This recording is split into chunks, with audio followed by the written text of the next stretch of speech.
You heard of Pimp My Ride? Well, how about Pimp My Pram?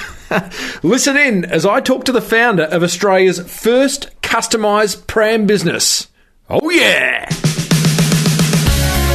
Welcome to the Small Business Big Marketing Show, where successful small business owners share their secrets to take your marketing to the next level.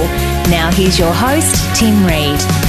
Welcome back, listeners, to another episode of Australia's #1 marketing show. Well done for you deciding to tune on in. You are clearly a motivated small business owner ready to crank out some great marketing. It's Timbo Reid here, fresh back from LA. Got a couple of names to drop in that regard very shortly. I know. Mick Jagger once told me to never drop names, but I am going to do it. I think that'll be the last time I use that joke, but it just comes out every now and then. Hey, listen, big show. We have got a fireside chat with Tahir Baig, who, as I said at the start there, co-founder of a custom-built pram business called Rozibaby. We cover some serious marketing ground in that chat. Also going to announce the winner of episode 185. You might remember there's a little competition there to win a $159 skincare hamper from Ryan at Cactus Skincare. And there is plenty more marketing gold to be distributed in this episode. So let's get stuck right in. Small Business Big Marketing with Tim Reid. So I am fresh off the plane from Los Angeles. Got back a couple of days ago, and normally I'd have an editorial, as you know, at the start of this show. Just haven't got around to writing that. Doesn't mean we haven't got a lot to cover. LA was amazing. I gave a talk at the Disneyland Convention Centre to a group of financial advisors, and it went really well. I love it when my talks go well.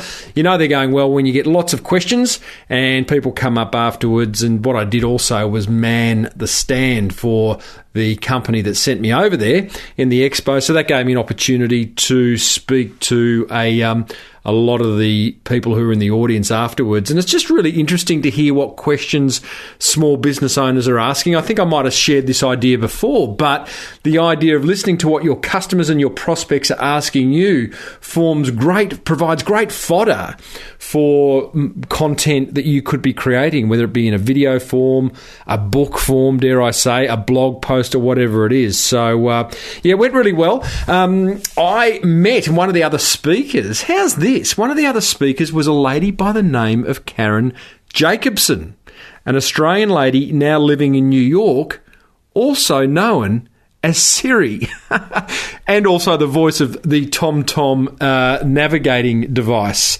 Amazing, hey? Kind of weird meeting Siri. So I got to meet Karen, and she has agreed to come on this show in the coming weeks. Just got to set that up. So that's kind of interesting because she's built a really strong personal brand, and he's obviously now on the speaking circuit as a result of becoming the voice of Apple's Siri. What do you call that? Application, I suppose.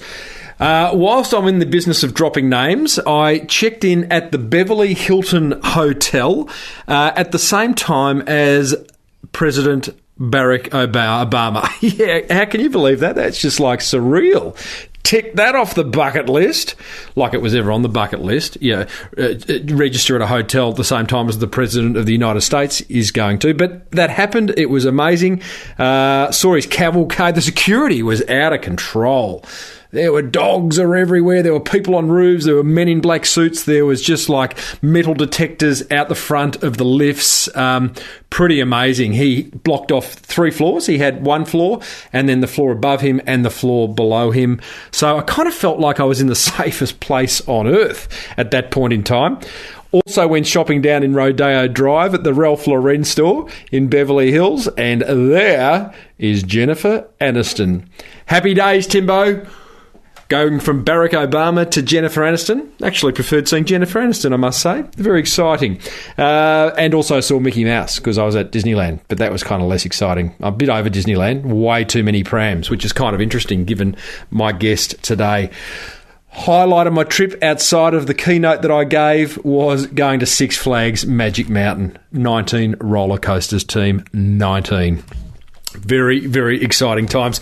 I recorded a few videos that I am putting together right now, a YouTube channel. Haven't launched it yet, but I've been doing a lot of little 1-minute marketing tip videos as I've been traveling the world the last 6 months, and I'll put that up in the coming weeks. Stay tuned. You'll be the first to know. But that's a little quick summary of my time in California.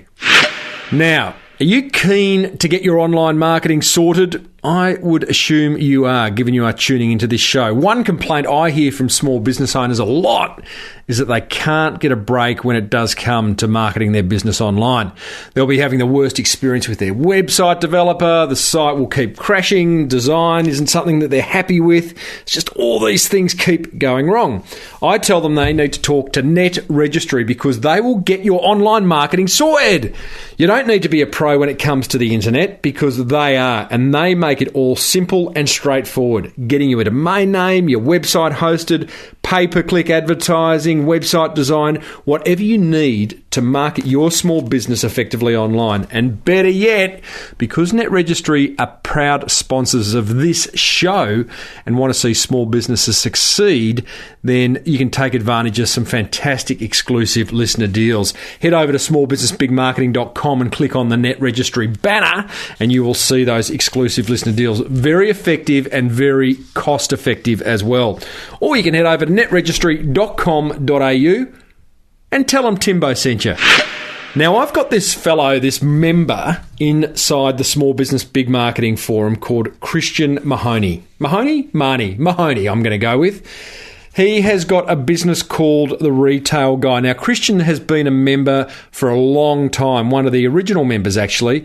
And when he started, he had a business and he was doing okay. And then things happened beyond his control and he had to let go of that business. And he made contact with me. He said, I really don't want to, but I'm going to have to leave the forum because I can't afford the $49 that the forum costs. And, he was doing it tough. Anyway, between us all, other forum members, we managed to keep him inside the forum. And he is going from strength to strength to strength. One of the first things I did was, not just me, but myself and other forum members helped Christian identify exactly what he wanted to do going forward. And he decided that retail really is his passion. He's a retailer from way back.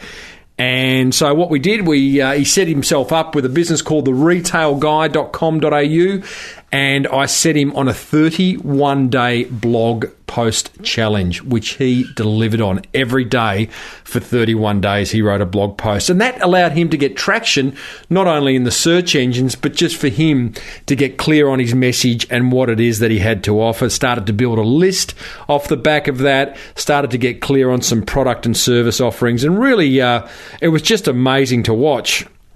And lots of stuff is now happening for him. In fact, I intend to get him on the show in the coming weeks and months. He doesn't know that yet. It might be the first time he hears that once he listens to this episode. But he put something, we have a part of the Small Business Big Marketing Forum called the Winners Circle, where small business owners share their successes. And Christian wrote just last week, my first piece of fame, he says, did a 10-minute interview with a journo from the Courier Mail, which is a Brisbane newspaper up in there in Queensland, who found me on Google when he typed in retail expert. It resulted in a one-paragraph article published in that newspaper, and it's also in the Australian newspaper as well. Now, that's just a great little win. I mean, it's great for Christian's confidence. It's great for his business. Clearly, he's starting to rank well in Google, and it's because he's creating really meaningful, helpful content on his website, and I'm sure that 31-day blog post challenge really helped him along there. But one of the things I've really noticed with Christian is he's leaning in and absolutely committing to build his business from the inside out. And it's exciting to watch. Well done to you, Christian, mate. It's just a wonderful story in the making. And I mean that, mate. I look forward to having you on this show sometime this year. Hey? We'll just leave it at that. Well done, mate. Oh, by the way, I was going to finish that segment there, but if you want to join the Small Business Big Marketing Forum, I like Do it. I'm in there every day answering your questions, your marketing questions. So are a whole lot of other motivated small business owners. So head over to smallbusinessbigmarketing.com and click on the forum button. In fact, why don't you stop listening right now? Join. It will take you 2 minutes, 33 seconds to join, and then come back and finish this episode. All right, let's get stuck into today's guest. His name is Tahir Baig, and he has a business called Rozibaby. Let me spell that for you. ROZIBABY.com.au. Personalised, custom-built prams. Pimp my pram, as I said at the start. The business offers 64,000 combinations of prams. I love this. I think the personalisation of products and service offerings isn't done enough. So I love what Tahir is doing here, and that's what kind of piqued my interest when I first came across him, which was on Qantas Radio. I was flying between Melbourne and Sydney, and he was being interviewed on Qantas Business Radio. Rozibaby has recently won the Nielsen Research Product of the Year in the Pram category for 2014. They've had their product featured on Logie award-winning TV show House Husbands. Logie is a TV award in Australia for your overseas listeners. We cover a lot of ground in this episode. We talk about how he came across the idea, about launching the idea into the marketplace, developing a great business partnership with the other co-founder, Rosh, his name is, how he's gone about overcoming buyer fears, because Rozibaby is a completely 100% online business. You can't buy them at retail outlets. He shares the best marketing he's ever done and plenty more. So it's a great interview. Pen and paper at the ready, cup of tea in hand. Here's Tahir from Rozibaby.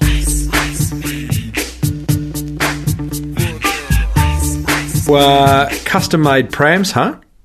Yeah, that's right. That's the idea that my business partner Rosh came up with a couple of years ago, also going back probably around 3 years ago now. Well, the whole custom-made thing, I reckon it's underdone. When I first came across your idea, I thought there should be more custom-made offerings. I've just, literally last week I was in Disneyland. They had Build-A-Bear, they had Build-A-Ride, and I know we've got Build-A-Bear in Australia too, but I hadn't seen Build-A-Ride, which was basically custom-made toy cars.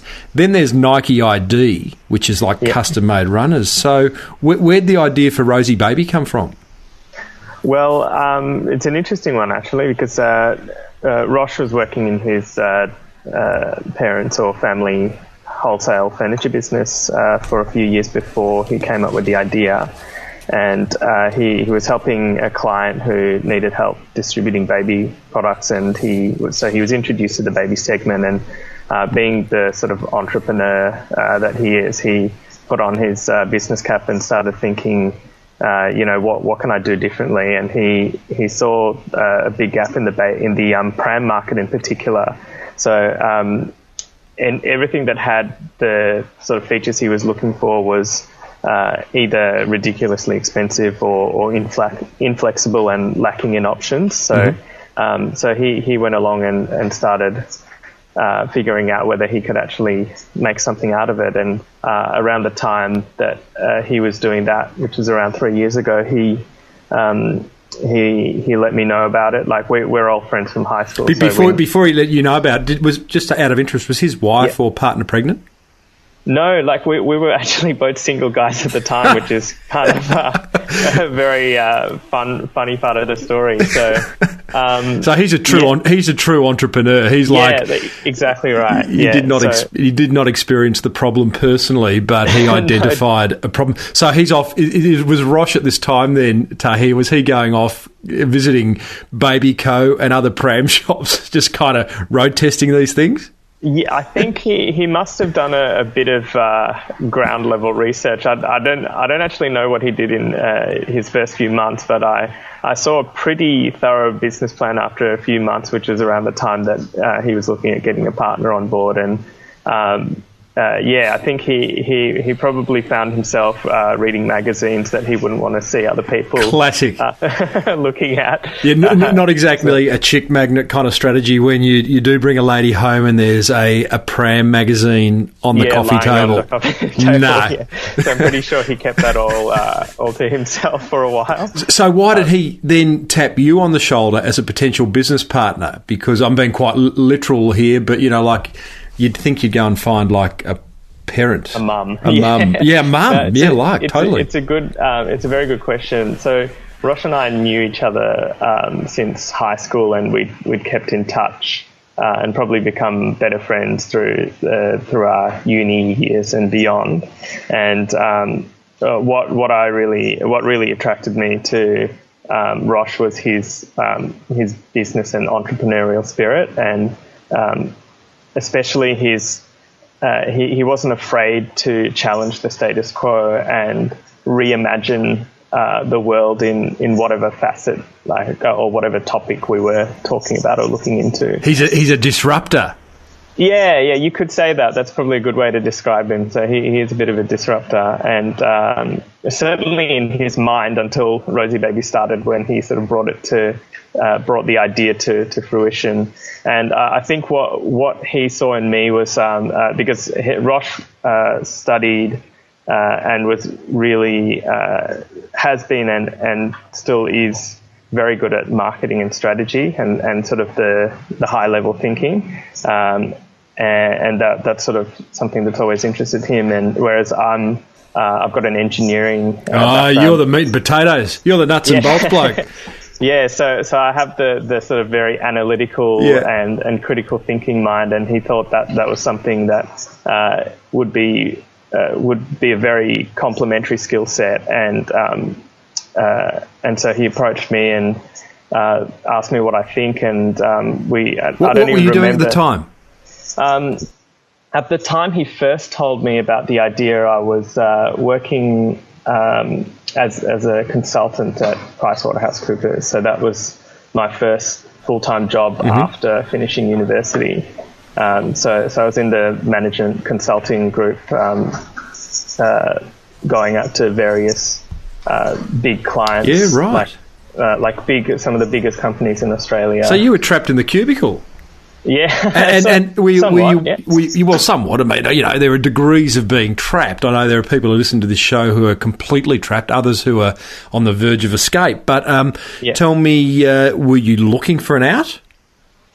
I certainly, towards a couple of years into working there, I was looking for other options of things to do. So I did both Rosh and I did business degrees as well. So mine was a double degree with engineering, and I had worked at Ford Motor Company for a year as well, but during my uni years, and then I thought I should try some of the business side of it and explore what's there in the commerce field. And I certainly was looking for something else, because I found, even though I really liked automotive, I didn't, even back in sort of 2007 when I was working at Ford, I saw that the automotive market wasn't really heading anywhere in Australia. And in terms of PwC, I think a lot of people who start as graduates sort of look for other opportunities after a few years. So it was I was naturally around that phase where I was looking for the next thing to do. So have you looked at this business plan that Rosh has given you around custom-made prams, and have you just gone, oh my God, this is like Meccano. Like, I'm an engineer and I can see the next 10 years of my life just putting prams together. What excited you about his proposal? It's a good question, and what you mentioned is certainly a part of it. I think the whole knowing that I would be the technical guy at the company was certainly an exciting prospect, because I knew that wouldn't come naturally to Rosh, and that'd be the first thing he'd hand over to me. But I think what excited me more was what I was speaking about before, which is Rosh's entrepreneurial spirit and his willingness to just challenge the status quo, and his kind of more risk-seeking view on things, which was quite contrary to what I had experienced through both my family and friends, and just through like the average person you meet on the street. He thought in a very, very different way to pretty much everyone I knew, and certainly anyone I knew personally. So for me, that was always a very attractive quality in him. And a lot of people, even as recently as my wedding a few months ago, have described me as very risk-averse. So for me, this was my way of going, I'm really going to, like, now that I've got this opportunity, this is my chance to really do it side by side with someone who thinks completely differently to everyone else. And I don't think I would have done anything like this if Rosh hadn't approached me, or it certainly would have taken me a lot longer to find an opportunity or the courage or a reason to dive so far out of my comfort zone. So did you a whole lot of naysayers in your kind of family, friends going, oh, Tahir, you've got a very big job at PricewaterhouseCoopers, you're crazy. Yeah, look, I mean, a lot of people sort of question me after having got my double degree in commerce and engineering, and got a bit of experience on my belt in big engineering and commerce or business companies. Like, why am I going and looking at starting up a business in Prams from scratch? But like, I guess my parents were actually quite supportive in the idea, and they did actually help me out a bit, and so did Rosh's parents, even though they did question like what I was doing, and they did ask, like, you know, are you sure this is what you want to do? But I didn't. I guess I didn't find anyone particularly unsupportive, but by the same token, no one was there aside from Rosh going, oh, this is great, you've got to go and do it. And, you know, you're going to get great experience out of it, and so on and so forth. Everyone was sort of congratulatory, but also a bit like you could see that they wouldn't do it themselves. And they welcome to small business. Yeah. Pardon? I said, welcome to small business. Yeah, well, that's exactly right. You know, you get a job at a big company, and people go, oh, you know, well done, champ, you know, you're doing beautifully. But when you say you're going to start something from scratch, there is, I don't know, from my experience and having spoken to a lot of people like you, there's more a sense of fear and like bewilderment as opposed to, you know, that's amazing. Exactly, and it's not really, in my view, it's not really an indictment on the people. It's just that they're not familiar with it, and it's not something they would do. So, but for me, when I was putting myself in this environment, and I think just general advice for anyone who's putting themselves in this environment is surround yourself with people who've done it and done it successfully, rather than with the opinions of people who haven't done it. Like, there's no point getting opinions from someone who's been very successful in the corporate world about how risky it is to start your own business. You'd much rather talk to people who've done small business or been entrepreneurs and tried a few things and made something work. And I think for me, that's been the key to me staying motivated and knowing that I'm doing it for the right reasons. Yeah, so important, Tahir, to just generally surround yourself with positive people, really. Exactly right. Life lesson number 23, for sure. Hey, so you launched this thing called Rozibaby in 2012? Yes, so we launched on the 1st of May 2012, so we're just over 2 years old now. Happy birthday. Cheers. And do you look back, and it's only 2 years ago, so it's not that long, but... do you look back on that first pram you sold and get a bit of a giggle, or like tell us about that moment? Yeah, no, that was certainly very exciting for us. Like we've still sort of kept in touch with the customer who bought it from us, and right. We've actually given her a couple of little freebies, and she sent us a few photos which we've shared on our social media, and it was quite an exciting moment for them and for us. And I think what we found and what we learned as we were starting the business is that your first few customers are actually not too dissimilar from us in terms of being like crazy people with grand ideas as to how we're going to do things differently, because they are also risk takers in buying a product which is untested, hasn't been reviewed, a brand that has no name or no reputation. And so for us, it was very exciting selling those few products, not just because it was the start of our business, but because we were interacting and transacting with people that believed in our vision rather than just wanted the product. So, what was the vision? How did you? And what was it, and how did you communicate that? Well, for us, I guess it was that we can offer something that's affordable, flexible, exciting, and is completely unlike anything else out on the market. So anyone who's been to our website will probably go to the Pram Builder and have a look at how you can change all the colors and the wheel options. So it basically is like Lego. You can change the color or configuration or look of it at the touch of a button. And this was an exciting thing for people, even when we were before we'd launched the company, when we were building the website and we had a concept of the Pram Builder. We were showing people like I remember when we were doing a video shoot in a small, like it was one of those little terrace houses which has got commercial premises downstairs, and got a few hippies living very happily upstairs doing their photography and renting out their studio. And we had these young 20-something boys with dreadlocks and beards really excited by the Pram Builder. So it was quite a thing to see. So yeah, you've kind of got something, you're onto something then. Yeah, exactly right. I tell you what, speaking of vision and the way you described it, again, reflecting back on Disneyland last week, that is Pram mania. And I have no interest in prams right now. My children are well and truly past that. But I do, and I didn't know I was going to be talking to you at this stage, and I do reflect. I remember a couple of moments where I've gone, wow, they're pretty nice wheels. Yeah, that's right. It's all of a sudden, like it's become a bit of a status symbol. Got the car sorted out, got the Audi in the car park, just need to make sure I pull the right pram out of that boot.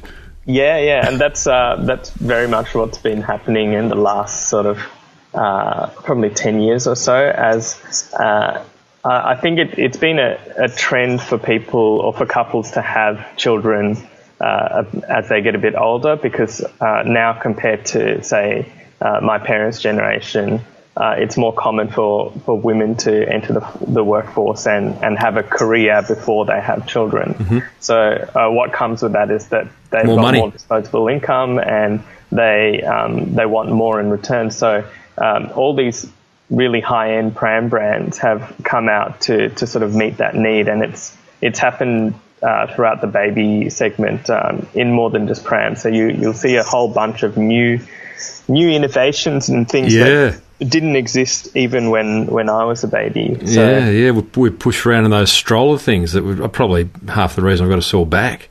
Hey, tell me, taking it to market, taking Rozibaby to market, I know I speak to a lot of small business owners, and even around marketing, people just say, like I say, why haven't you got your website live? Or why haven't you embarked on that podcasting or video strategy? It's like, we're waiting for it to be perfect. I haven't got everything in place yet. Haven't got this. Did you just get something to market, Tahir, that was far less than what you really saw this business as being? Or did you actually wait for it to be perfect? Well, I think it's a very good question. I think for us, there were certain elements that needed to be perfect, and there were other things that we knew that would perfect themselves just through experience and just through evolution of the business. And we recognise, and this is why for me it was great to have Rosh, because Rosh is expedient, whereas I'm very detailed. Yeah. So with the combination of our natural inclinations, Rosh would tend to expedite everything, and I would question and say, well, what if we spend a bit more time on this? And what we found is that we were consciously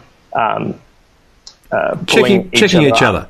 Yeah, and so what we found is that we got a really good compromise on the things that can be done quickly, and with a few more questions as to whether they're going to work, and the things that really needed to be done well, like, for example, the pram builder, that was something that we sort of questioned a few times, because at the start we were going to, for example, have just like a photoshopped color just get a graphic designer to make something to represent what it would look like. But you've gone and the actually colours would be very flat and the texture wouldn't actually represent what it looked like. And we had a look at a few concepts, and it was a halfway there thing. But we sort of questioned and said, look, is there a way that we can actually do this so that it looks like the actual product? And all it required was for us to ask the question. It didn't actually require that much more effort or expense to do it. It just required us to ask the photographer, can you recolor all of these individual fabric components which make up the pram builder image? And they said, yeah, that shouldn't be a problem. It's only a few hours extra work. And so, with that asking those few extra questions allowed us to put a bit more effort into things that really mattered. So, I think that the short answer to the question is yes and no. I was going to say it's too late for the short answer. Yeah, it is a bit too late for that, isn't it? So it was. That's great. I mean, because that whole getting it to market thing. I mean, I'm sure there's people listening to this that are sitting on ideas that probably could have been to market 2 years ago, but for whatever reason they've decided to hold back. And it's sort of like launch day is not the end. Like, I think people see the launch day as like it's really just the start. And I'm sure if you reflect back on those first 2 years, what you've added since selling that first pram has been quite significant. And if you had have waited for all those ducks to be in a row, you'd still not have gone live. Yeah, we'd not have gone live, and we wouldn't be as progressed as we were, because we wouldn't have learnt the things that are necessary to learn when you're actually selling a product. And even things down to the customer experience on the website, you get feedback on those things within days of making a change, or sometimes within hours. And then of course there's things with if you're selling a physical product, you'll get feedback on the product itself. And we've already within 18 months we've had 3 iterations, so we're up to the 3rd generation pram, which now has an adjustable height handlebar and the option of a second child seat. And they're things we didn't start with, but have now they're now very sort of significant strings to our bow, which are big selling points that we didn't have at the start. So, we wouldn't have known what the most important features are to add had we not launched the product and had we not launched the business. Am I right in saying there are 64,000 combinations of Rozibaby prams? Yeah, that's right. If you combine all the wheel combinations and all the colour combinations, and that's not even including accessories, so there'd probably be well over 100,000 at the moment. What's the most fun accessory you could add? Air conditioning? We wish. Maybe down the track. Yeah. But, an ashtray? Not quite an ashtray. We've got a snack tray, though. Of course. Fast food babies. Yeah, that's right. So we've got a snack tray for the kids, and we've got a parent pack for the adults, which has got 2 drink bottle holders and a zip-up pouch. And where does baby put his or her iPhone? His or her iPhone, we'll probably have to make an accessory for that. It might be an add-on to the snack tray. I tell you what, I reckon if we spoke in 5 years' time, the fancy pram would be quite amazing. What it'd come with: Bluetooth, air conditioning. Tell me, is there one with an inbuilt screen, DVD or something? Not that we not that we've sold as an accessory, but right. I wouldn't be surprised if people have bought clip-on accessories for their bar, or even their kids, because the child on the seat unit has got a bumper bar which is a similar size and shape to the handlebar, so they should probably clip on a little iPad. It is a matter of time, Tahir. Yeah, that's right. It's a matter of time. Now, listeners, I am speaking to the co-founder of Rozibaby Custom Built Prams, Tahir Baig. And Tahir, let's talk marketing. Love a bit of marketing banter. First of all, where'd the name come from? That's an interesting one. So this came a little bit before I came on board, but the story goes, so Rosh was working with his father in the wholesale furniture business, and they were toying around with ideas, and his father coined the name, the first bit of the name Rosie, which is the first two letters of Rosh's first name and the first two letters of his sister's name, which is Zeba. Uh-huh. So that's where Rosie came about, and it had a nice ring to it. So Rozibaby stuck, and it just so happens that Zeba got her full name in there. I was just going to say, the B and A of baby. Yeah. Well, she's done very well. Yeah, so the secret favourite child. Do you love the name? The story. It is. Like we really enjoy it, and I think it for us it sort of the word Rosie kind of speaks the kind of the language and the image that we want to portray for the company. Right. So. And also quite a bit of work went into the design and selection of the logo as well. So Rosh put out basically a submission onto 99 Designs, which is a site that allows people or designers and otherwise to submit designs based on a particular brief. Mm-hmm. And he selected the best one, who happens to be a designer based in the Ukraine, who's a single father who does farming by day and graphic design by beautiful, night. Beautiful. So, we've used him for all of our graphic design ever since. Fantastic site, 99 Designs, and quite a beautiful logo. Sort of like what are we talking there? It's like a hummingbird, an orange hummingbird. It is. Yeah, it's a hummingbird. And I bet you didn't at that point know that Google's most recent update to their algorithm was called the Hummingbird Update. Oh, okay, there you go. Because their algorithm is fast and accurate, like your prams. Oh, there you go. There you go. So who would have thought? So, okay, now you are Rozibaby is a completely online business, which I find interesting, which all of a sudden raises the issue of consumer fears, because there are a whole lot of fears of buying things online still in today's day and age, and you would argue that the higher involvement, the purchase decision, the more fears there are. You know, what's the quality like? Is it really going to arrive? Are they going to provide good backup? All these kind of fears that stop people buying from a business like you. What have you done to address these fears? That's a very good question, because it's probably the biggest limitation of our business as it is. It also gives us some of the biggest opportunities that we have.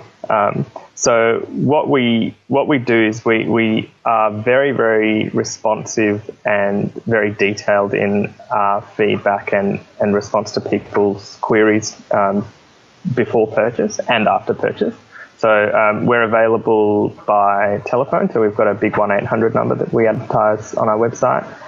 We've got contact us submission, contact us forms, which come straight to our emails, and email, like a straight email address that you can use. We have online chat, which we get onto as often as we can. And we try and respond to email inquiries within a day, unless we're super busy, in which case it might be a couple of days. And phone chats, because it's a 1-800 number, we're basically telling people we want you to call us, and we're happy to talk to you about any issues or any questions you have, any fears you have about the buying process, etc. So we try and basically quench any fears through good communication. Of course, before that, we try and give as much information as we can on the website.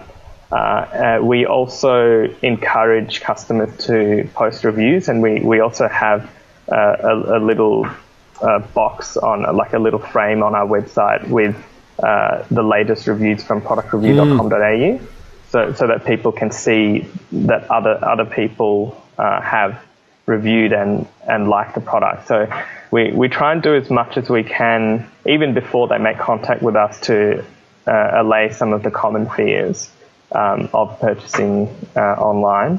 And we also have a money-back guarantee policy as well.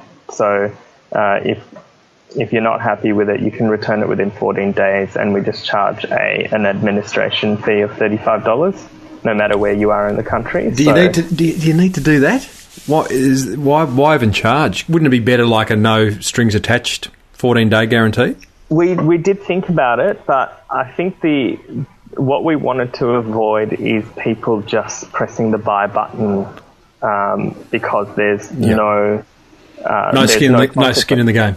Yeah, so we wanted to attach a small investment for the privilege of trying it, because with the $35 restocking fee, if we take the sending postage cost, the return postage cost, our time, both in the pre-sales process as well as the packing, sending, courier labeling, and so on, the 35 is actually quite cheap. And if you take into one thing a lot of people forget is that when they go to a baby store, they're actually spending a lot of time and effort. They're getting in their car, they're putting petrol in the car, they're having to service the car. So they're actually spending a bit of money to go and look at products out in traditional baby stores as well. So we thought we needed to put some level of investment into it. Doesn't necessarily mean it's the only way to do it or that it's necessarily the best way. It's just the way that we've tried a few different ways, and so far this is the best one, the best compromise that we've found so far. So Tahir, talking of baby stores, because my next question is about how on earth do people find you? The whole idea, I mean, I'm not sure there's a whole lot of parents or would-be parents sitting around going, yeah, let's get a custom-made pram, because it's just not on their shopping list. Or correct me if I'm wrong, because my kids are all teenagers and maybe the whole concept of a custom-made pram is on people's shopping lists these days. But how do they find you? Because they're all going into Baby Co or Target or wherever you buy prams these days, and they're seeing the prams and they're buying them. How do you get into that? How do you get onto the shopping list? So that's probably the other very good question as well. Getting people to our brand, like, I guess our long-term vision is that we want to be a brand that is almost like a household name. So people, when they're going to have a baby, they know that Rozibaby is, one of the recognised, respected brands, represents great value for money, great customer service, and so on and so forth. But at the start, we've experimented with different ways of advertising, and I think the most effective form of advertising we found is Google AdWords. And what we're trying to do is capture people who are looking for who are doing pram research, either general research or they're looking for a specific model online. Yep. And we sort of capture them when they're in that discovery phase, or if they're looking on review websites, we try and target the review websites as well. Yeah, right. Yeah, I expected you to say Google AdWords. I mean, I think you could... Yeah, because there'd be so much research being done by parents on what pram to buy, and if you're popping up there time and time again, both, I'm guessing, text-based ads and banner ads, you're remarketing as well? Yes, that's right. Yeah, we do remarketing as well to reinforce the brand, to try and make us appear to be perhaps bigger than what we are, but I think we're actually starting to get towards the size that we project the appearance of being as time goes by, because our sales, for example, in our last shipping container, which came a couple of weeks ago, we've sold out more than half of it, and we're likely to be completely out in a few weeks' time. Great problem to have. Pardon? I said that's a great problem to have. It is a great problem to have. On that Google AdWords thing, I interviewed, I would say, pretty close to Australia's leading expert on Google AdWords, Mike Rhodes. I interviewed him a few months ago, and he's also done an exclusive webinar within my forum, and he basically says, he goes as far as calling Google AdWords a money tree. It's the closest he's found to an advertising money tree. He said, if you're spending $1 on AdWords, you should be getting multiple dollars back, and I have seen that often. Yeah, and that's what we've found compared to any other form of advertising, and I think also the fact that it's measurable. So when we were doing advertising in magazines, we didn't really know how to measure its impact. So no one does. No, of course, and none of the so-called experts or the magazines that you're spending money on, no matter how many glossy flyers they send you, there's no hard data or convincing data on how they're going to measure our return on investment. Whereas with Google AdWords, it's a lot easier to see. So, and are you managing that yourself, or are you outsourcing your AdWords management? We've done a bit of both in the past. Right now, we're managing it ourselves, but we've got a new website coming up in a month or so, and the company we're using is a full-service agency, so they'll be managing our AdWords as well. Yeah, and right. They said they actually outsourced to a specialist Google AdWords agency who's got some ridiculous return on investment. So they basically said something similar to what you would have heard from Mike Rhodes, which is like spend as much as you can on AdWords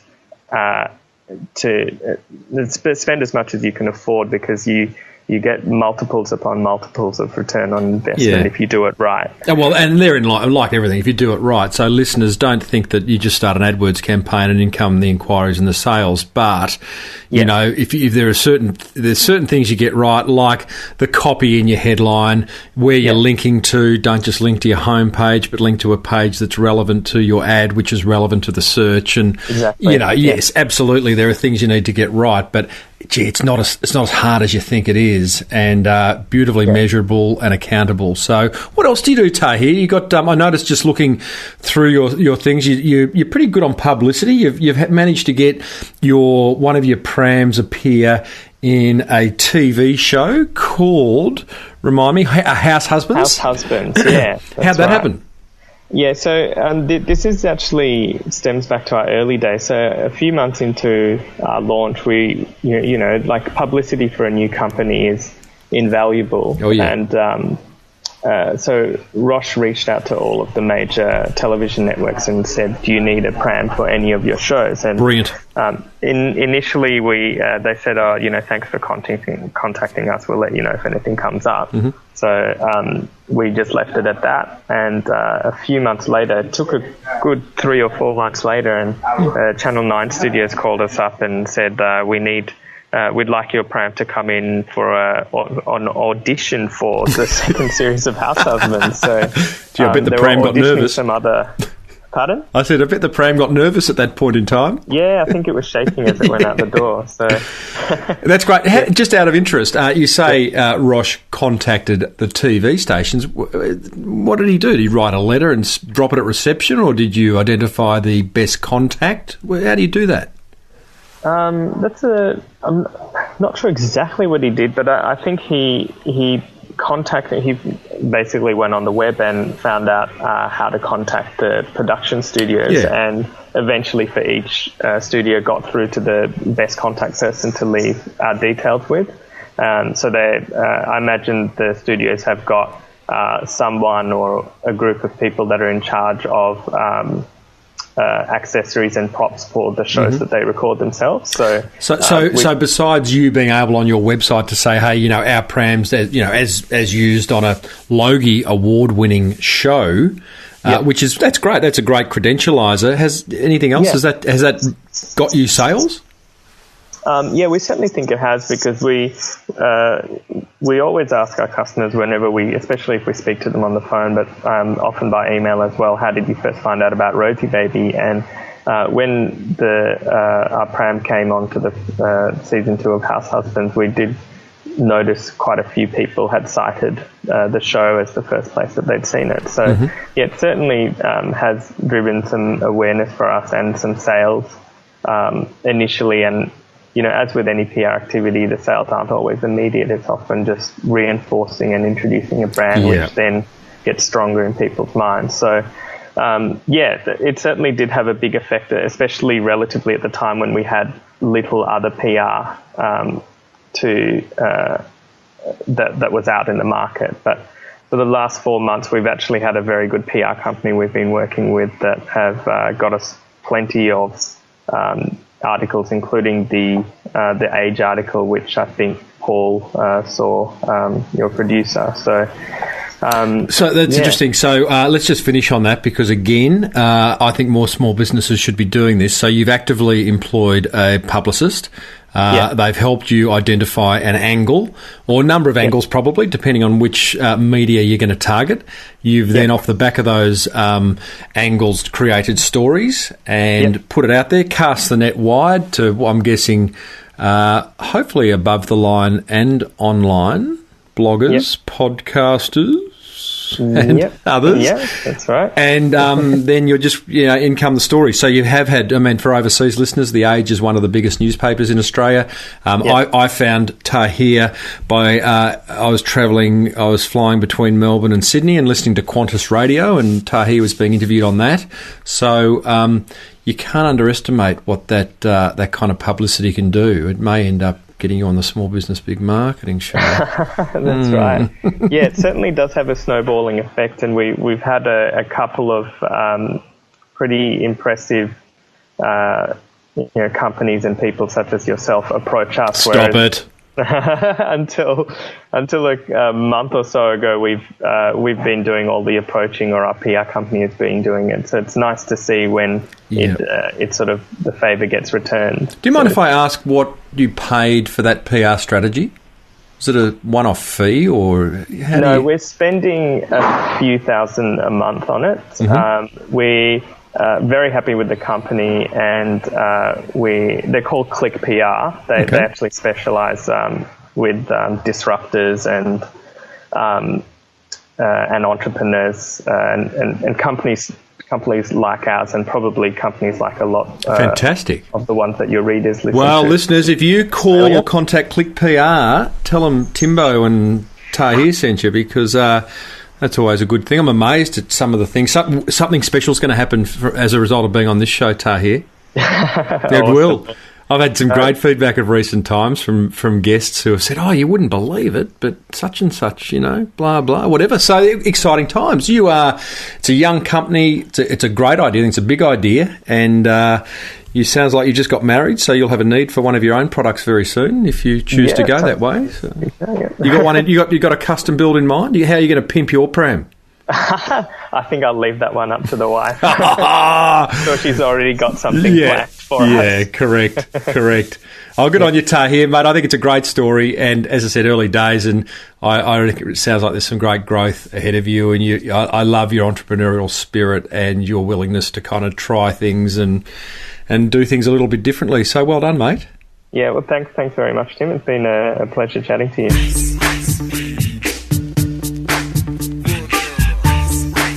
What a good fella Tahir is. I've got my top 5 learnings that I'm going to share with you very shortly.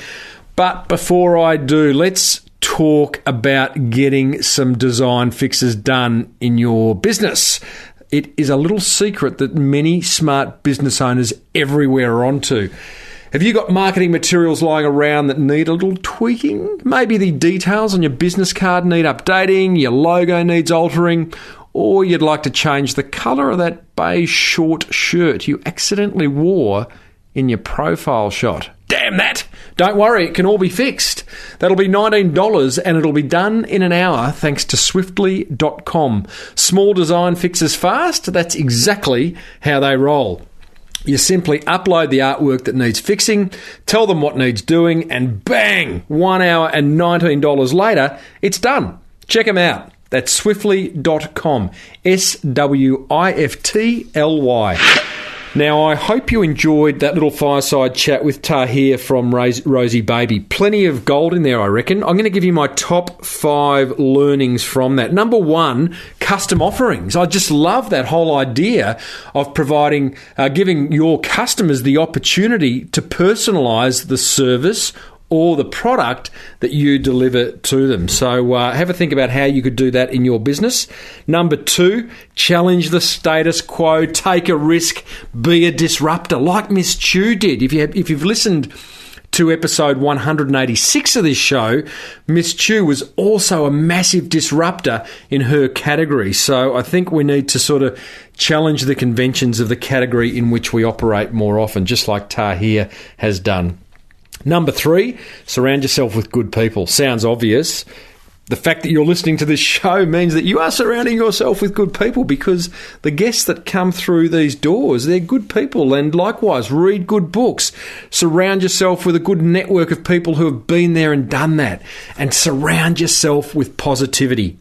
Number 4, address fears. If you do have an online business, figure out all the fears that people have that stop them from handing over their hard-earned to you. And even if you don't have an online business, there's still fears, so think about what they are. Ask customers and prospects, what stops you from buying from a business like this, and address them.